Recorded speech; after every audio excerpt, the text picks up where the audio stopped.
Hey everybody, Dracobor here again for Drunken Scrubs. We're going to take a look today at more effective ways to farm honor, the most effective way that I know. I think we can all agree running battlegrounds to gear up your character can be quite painful, particularly if you have no PvP gear yet. Using what I'm about to show you, I can easily do 12, 15, up to 24,000 honor in one day. I can tell you after the last patch, I had 6 characters full PvP geared in less than a week. So what we're going to start here is in Ogrimmar, or as I like to call it, Tijuana. Go ahead, go to the guild vendor. The alliance equivalent will be in Stormwind. Now, it surprises me the number of people that don't know this, but the guild vendor actually sells a guild battle standard, which allows for a 15% increase in honor when standing within 100 yards. Now, the key here to remember is this has a 10-minute cooldown. So let's go ahead and buy this and take a look at it. Now this has a 10-minute cooldown, so you don't want to be using this when you start a battleground or right during the middle of a fight. This is only to be used when you are expecting lump sums of honor, a few minutes before Wintergrasp ends, Tolbarad ends, or even better when you have a large number of honor tokens. Let's take a look. I currently have 15 honor tokens worth 250 honor each. With this battle standard, that'll turn that into 315. So right here I have over 4,500 honor, and this is in just a few hours work. So once you get your battle standard, we're going to go ahead and head on over to Krassowang Wilds, and I'll show you the rest of this. Okay, so we are now in Krassowang Wilds, outside of Lion's Landing, which is the Alliance PvP area. By that I mean this is where the Horde comes to kill Alliance players. Okay, as you can see here, far right hand corner, Lion's Landing, Alliance controlled base. Now the first thing you want to know about in either PvP area is you want to fly very low. As you will see coming up, there is a substantial amount of air cover. Those guys will knock you off your mount, and bad things generally happen. We're going to go to a place I call the Perch. This is where we can monitor all of the Alliance hordes from all of the Alliance rares from one point. Okay, so from here we can see the first Alliance rare, which would be the Rogue Mavis Harm. Let's take a look. If we go over here, shove our face in the wall, and move our camera around, we can find the second Alliance rare, which is Dallin Nightbreaker. He is a warrior. And finally, last but not least, we see the Priest, Disha Fear Warden. Again, all three of these are going to drop the tokens that we are here for. So let's go ahead and get started. We're going to start with the Rogue. This is where I recommend any new players to these encounters start. She is the easiest encounter. All of these encounters have very little front-end damage, deadly mechanics, and usually can be healed through rather easily as long as you avoid those mechanics. So let's go ahead and start with the Rogue. Going to remount up, fly low, and swing around here. As you can see, we're going to be fighting on this end of the dock. She has 2 PCs we have to worry about. So or NPCs we have to worry about. Let's get started. Now these mobs, obviously being just typical NPCs, are relatively trivial. But as you can see, they have things like knockbacks and snares, which can mess up you on some of the mechanics for the rare. Alright, I'm going to wait for this one pathing PC to come back. I can pretty much do this without it, but I'm going to go ahead and pause until she gets here. Okay, and here comes the pathing PC. Going to burn her down.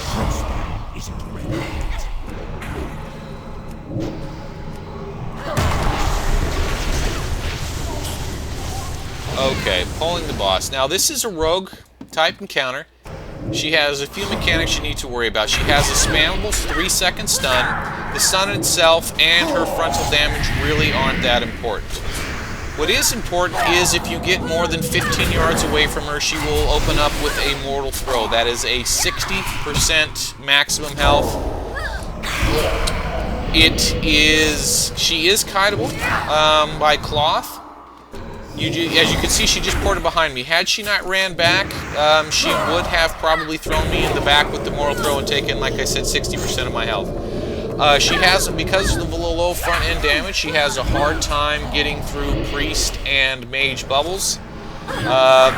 Most of the played can caster. If you have very low gear and your class has options about heals, slow over time heals are better than bulk heals because these fights do tend to take a little while. So what we're going to do now is we're going to fast forward to the kill. Okay, as you can see, she is about to drop here and give us that token.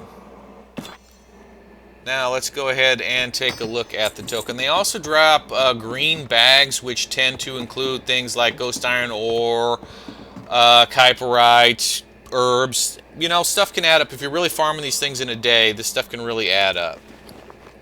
Okay, so here you see the token.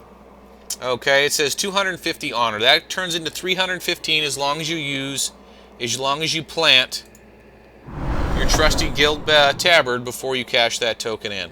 Now again, these mobs are on a 30 to 45 minute spawn time, so do the math. 1,000 honor every 30 to 45 minutes, like I was saying.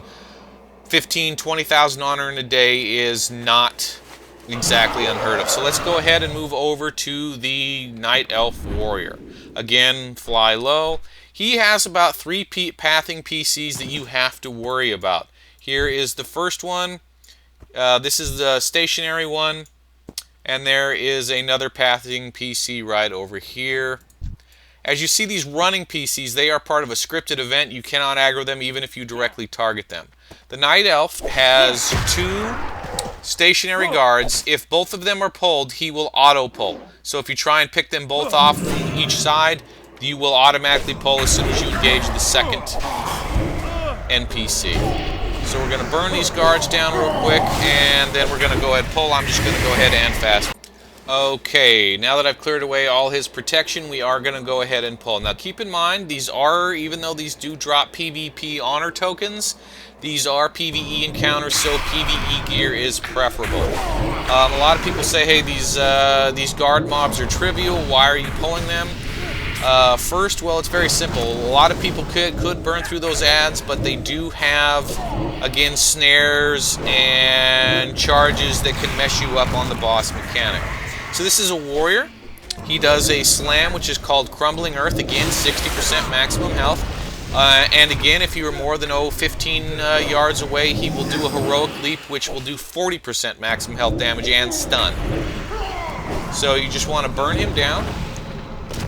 One of the things I recommend if you are pet tanking this is stay off to the side, because the pet will go behind the character right when he begins to cast the Crackling Earth, and if you are standing behind him, you may eat that mechanic. So just easier to stand off to the side. This is a little bit harder of an encounter for casters to tank.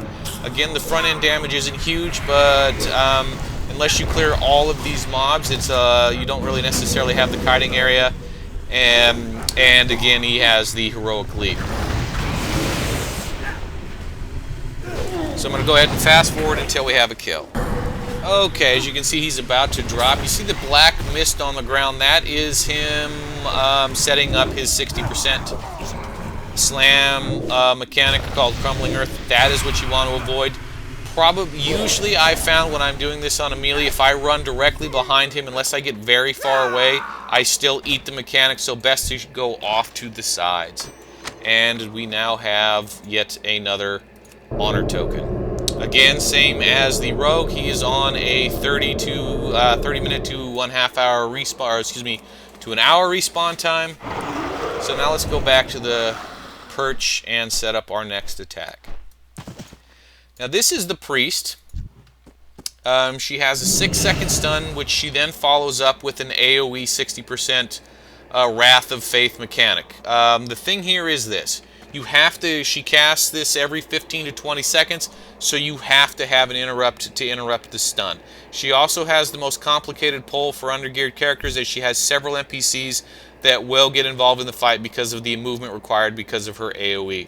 So what we're going to do is we're going to land on this pathway right across the way, pull some NPCs, and then engage the boss. She has an NPC standing right next to her. When that NPC engages, virtually every time, the boss will almost always engage. If you have a pet that's going to be taking the aggro, it's not a big deal. If you were taking the aggro yourself, you should probably run around behind these rocks over here to line of sight and de-aggro the boss. Alright, let's go ahead. Again, you want to fly very low so not to aggro everything flying above you and be dismounted. Going to now pull this pathing marksman. Got a little extra warrior for free, but that warrior needed to be pulled anyway. Again, once you have the kind of gear, because this mob puts out, this is the least amount of front-end damage of any of the bosses. This, you can probably should go ahead and land and burn this down, but you have to interrupt her mechanics. So let's go ahead and leap forward until we have all the NPCs pulled. Okay, so we are now engaging the boss. I'm killing the guard right next to her. We have one issue here, is when she is in this tent, she has a line of sight debug. If she does stun you, she will often evade bug and go to full health. Death grip and most of the other pull mechanics will not work. You have to go behind her and use behind the tent and use some form of knockout mechanic. If you want to completely avoid that bug, you will often find that pets will not aggro her in there, because you'll have to manually move them over there. Let me go ahead and burn down these ads.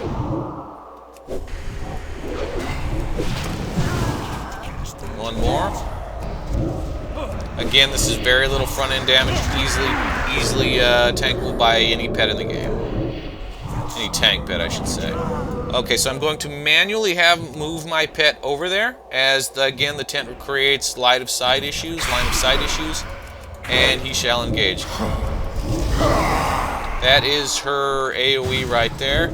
Now she came out of the tent, which is a good thing. It means that she almost certainly is not going to do her evade bug. There you see the AoE Wrath of Faith, again 60% health. And soon she will be casting her stun, which normally you will have to interrupt. Alright, once she casts that stun, there is the stun. Okay, so we're going to go ahead and fast forward to the kill. Alright, as you can see, we've got her now. She's about to drop. Give up that booty, woman.